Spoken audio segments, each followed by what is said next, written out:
So why am I back again for the latest playtest version of Coloniser, that 30-player server-based online multiplayer RTS, when I keep saying that single player is the king of content for this genre?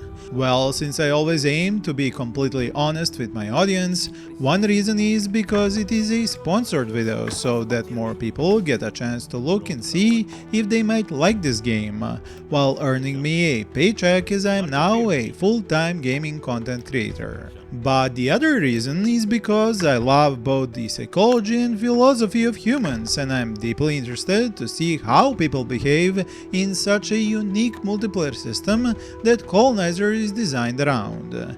Because if you haven't seen my previous videos on this game, and I will link them up here and down in the description, Coloniser is based on real-time gameplay against the environment and other players on servers that run while you play, but also while you eat, sleep, watch a movie with your family, or whatever else you do while not gaming.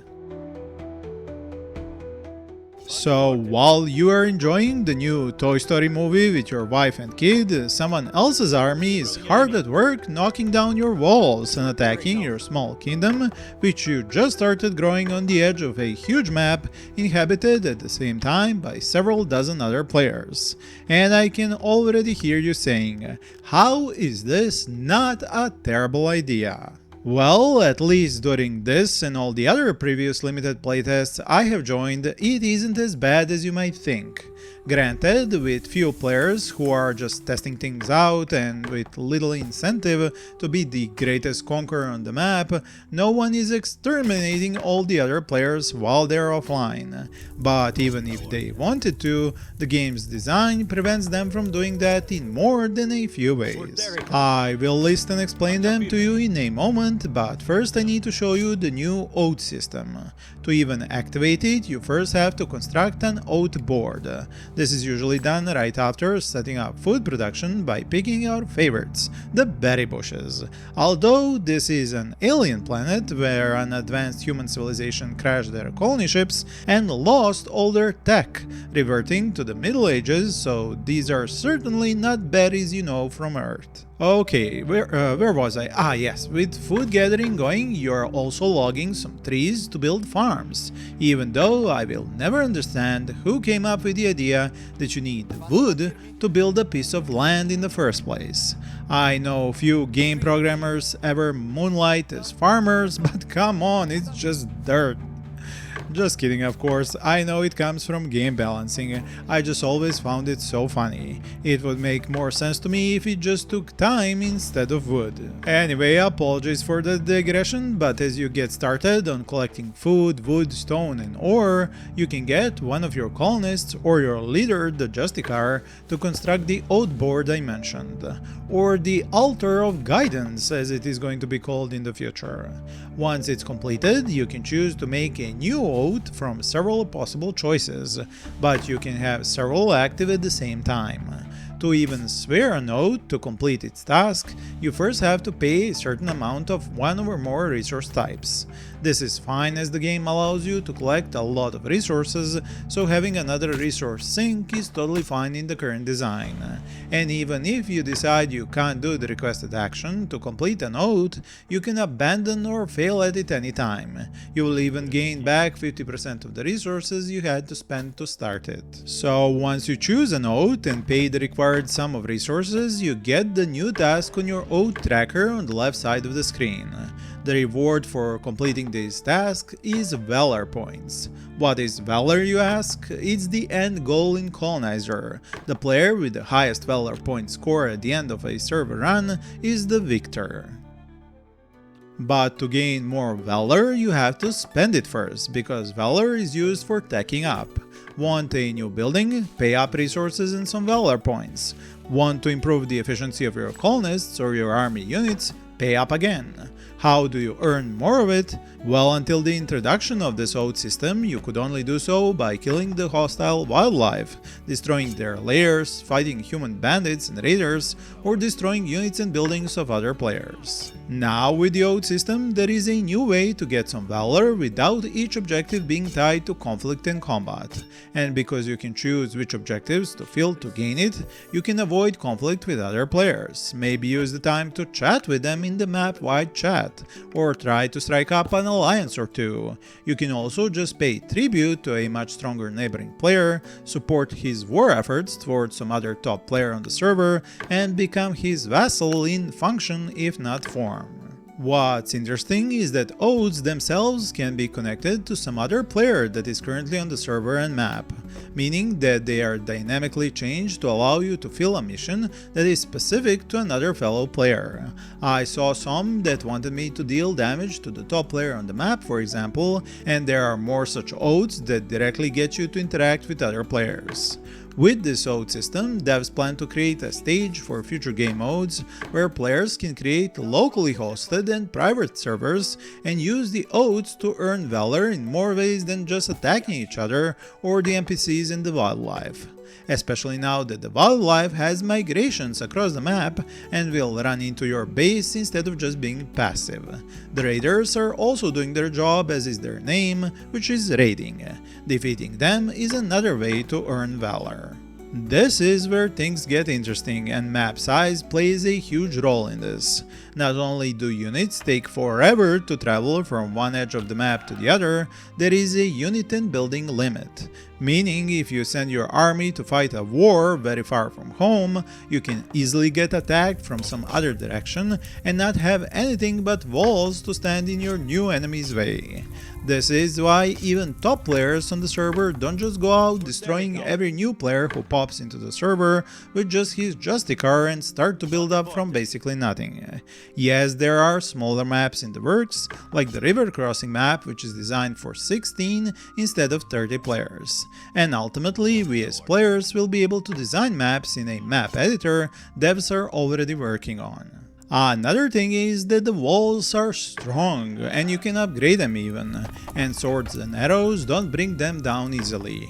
You have to tech up a bit to be able to construct siege weapons to be able to properly bring down another player's fortifications. And reaching up to a new age to get access to those siege weapons costs a lot of resources, all of them in fact. So while you might be able to get thousands of wood and food easily enough with a few dozen colonists working on that, gold, stone and valor are a different story entirely.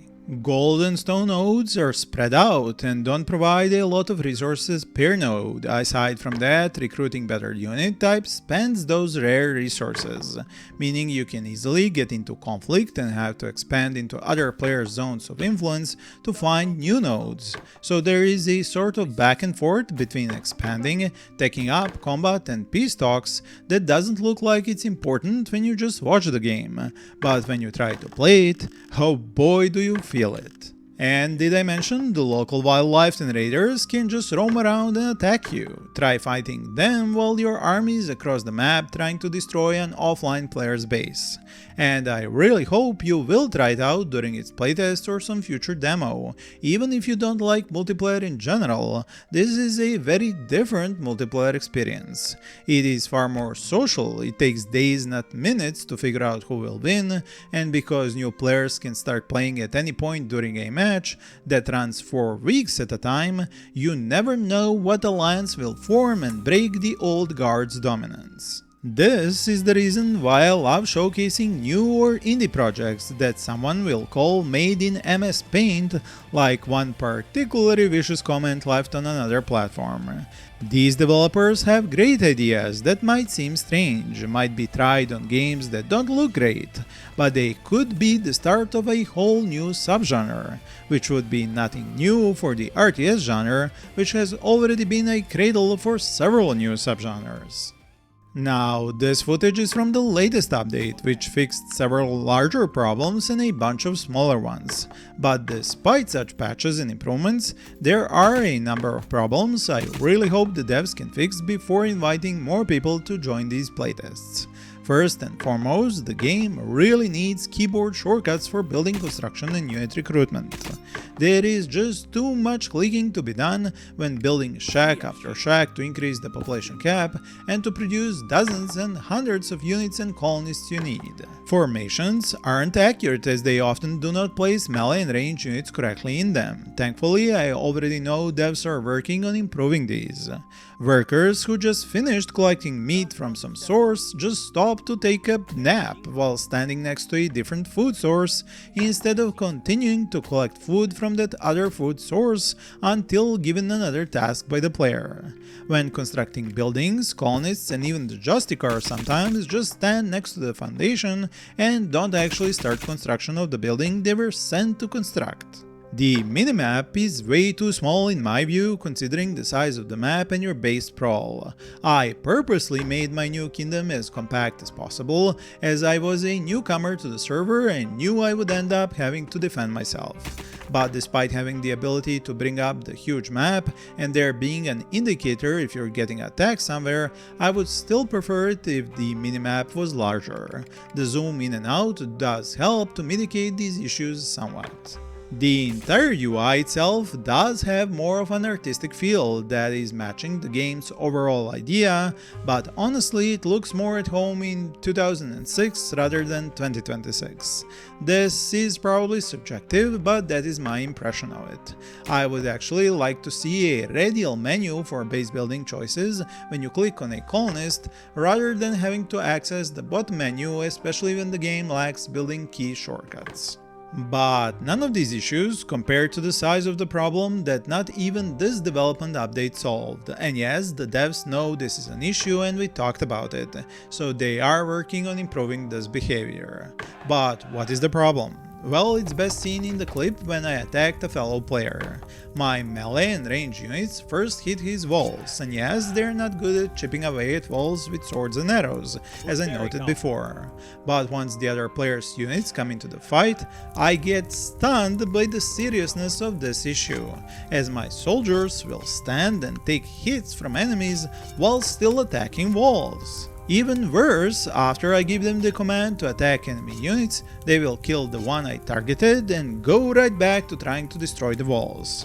And this happened over and over again. I was so annoyed that I looked at the keyboard shortcut list over and over, trying to figure out where the darn attack move command was for all my units so they could fight the enemy units instead of going back to taking down walls over and over again. Let's not kid ourselves, this unit behavior is game breaking for an RTS, and honestly having it to be this broken in a publicly playable version can seriously damage your credibility as an RTS game developer. So as a lesson to other game devs, some of whom I know watch my videos, do not ever let players into a public version that has such core gameplay issues. Yes, I understand this is a playtest of a work in progress game that is nowhere near being finished, but this kind of an issue is as if a new Battlefield beta came out and players couldn't reload their weapons. This is how integral to the core RTS gameplay I see it. This is what I expect future versions of the game to improve upon and fix these issues, just like they have improved their animations, textures and visuals compared to the last time I made a video on this game. Fog of War in particular looks and works way better. Pathfinding and network stability were also improved, and devs continue to work on these elements, half of which are crucial to RTS gameplay and the other half to it being a multiplayer game. If you have been wondering throughout this video why there is a chicken as a unit, it is the Warhound unit, it just doesn't have its final texture in yet. I know a game with such a multiplayer aspect isn't what most of my viewers like to play, but this one is making good strides to come up with totally new ways for players to interact with each other and creating systems to prevent it from becoming a stomping ground for top players.